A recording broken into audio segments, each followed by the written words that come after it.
It's really a distinct pleasure to introduce Dr. Margulies as our next president. I've gotten to know him for the last 12 years through this society.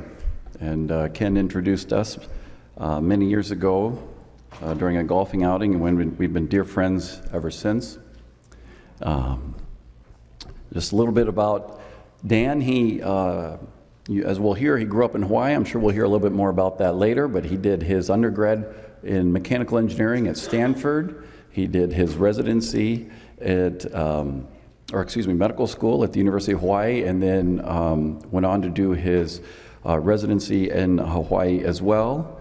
His critical care fellowship was at Cedars-Sinai, where he has established an absolutely amazing career there. He is now a professor of surgery there. He has had just about every leadership role one could imagine within the realm of trauma critical care at Cedars, multiple administrative responsibilities. He sits on dozens of committees over his career, both internally at his institution as well as through a variety of societies and organizations such as this. And he's been Teacher of the Year twice. In addition, he's had over 140 peer-reviewed publications, over a dozen book chapters, scores of poster presentations, and you wonder how did he accomplish all of that in his distinguished career. It's basically because to him the sky was the limit. The world was his oyster, and there was nothing, if he set his mind to it, that Dan couldn't do. Now, I think he probably got interested in trauma critical care as a young age because this was taken during one of the flash flood warnings in Hawaii. So I think this is where he began a little bit of a spirited edge a little bit to Dan and his inquisitiveness from a scientific nature. He picked up some good habits and bad.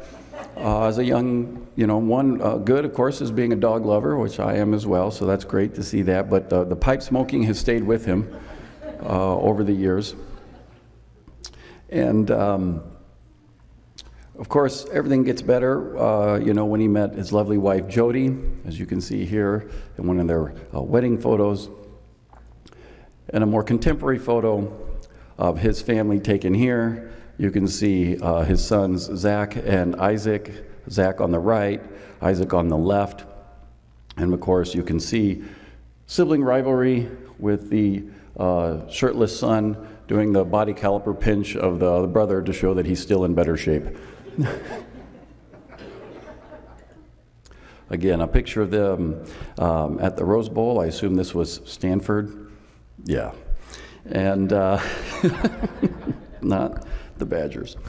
And then, of course, Isaac's lovely girlfriend, Marina, in this photo as well. Now, he has two dogs. I only have a picture of Kitsune. I don't have one of Beowulf, but nevertheless, he continues to have his passion for dogs continues. But in the years I've gotten to know Dan, I have become jealous of him. I'll just be honest with you. And one thing I'm jealous of is his hair. And anyone who can tame that and fit that under a skull cap, I can tell you this whole bouffant camp versus skull cap issue has been put to rest, because if you can fit that under there and have such a low surgical site infection rate, the issue is put to rest. I can guarantee you that much. As I mentioned, he was Teacher of the Year twice at Cedars. He is a consummate teacher, and here you can see him teaching the Stop the Bleed campaign through the college, and you can see how elated he is when the trainee does in fact stop the bleed. Now, I've had the privilege of actually having Dan visit me in La Crosse, Wisconsin. It was business/pleasure. He was crediting our trauma program, and selfishly chose it because I lived there as well. So of course, I took him out on the Mississippi and let him be captain of the ship for a while. And it's funny because I think our trauma program was on the bubble, and we were suddenly accredited after this day. I don't know what many of you have, what you notice about in common about these individuals here. It's just a random sampling of all of the high-profile Hollywood elites who all died in Dan's hospital. He wasn't on call every night for these, but he was on call. So there's over 100, I mean, this is where Hollywood goes to die. And there's literally over 100 movie stars that have died in his hospital. And so when you think about it, when you're going to make a high-profile show that's going to come out, this is true, they did contact Dan, and they wanted to shadow him for this Patrick Dempsey role.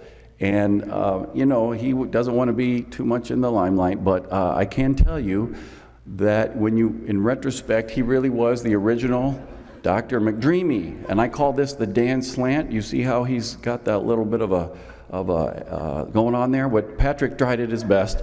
Nevertheless, this is where it really originated.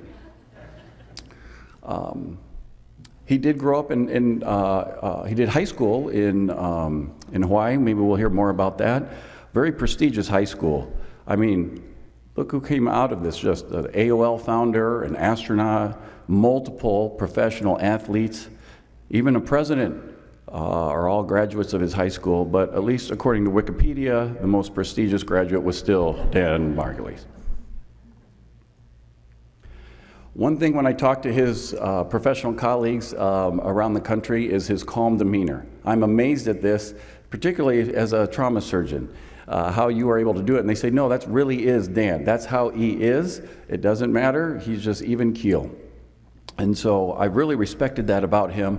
I also found it odd that he is the only president of the society who's had security called to his room here at this meeting twice in 10 minutes for noise violations. And so in a very calm fashion, opened the door to the security and simply stated, but we're really not being very loud. What I think that meant is Dan wasn't being very loud, but nevertheless, even keel, even when we're facing some of that. Of course, he is a lover of wine. I took this picture, notice 7 glasses in front of Dan, and a generous pour taking place as he signed the contract for next year at Huntington Beach. I'm not sure what the fine print says, but nevertheless, we'll see how it goes next year. I have to admit there is a conflict of interest. I think, where's Lillian? I think she missed this in her conflict of interest analysis, because Dan is a lover of wine, like I said, and so he took us all to a winery while we were here, took a lot of his friends, we bought a lot of wine, and we didn't know he actually was the owner of a little vineyard named Camus. So, slipped through there, a little bit of conflict. I did not know that he was a gymnast. He was a gymnast in high school and college.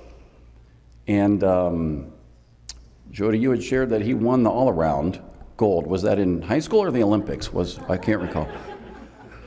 But yeah, so really pretty amazing. And when you think about it, so Jody, I want to thank you for sharing this photo with me.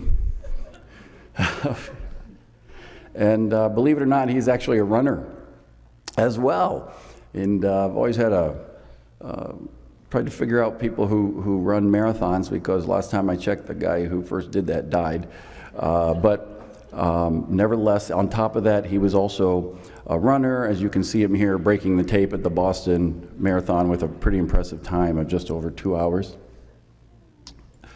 And he is, of course, a golfer, which is where I got to meet him years ago on the golf course here through our dear friend Ken Mariyama. And here are the current and past president toasting their friendship and time together.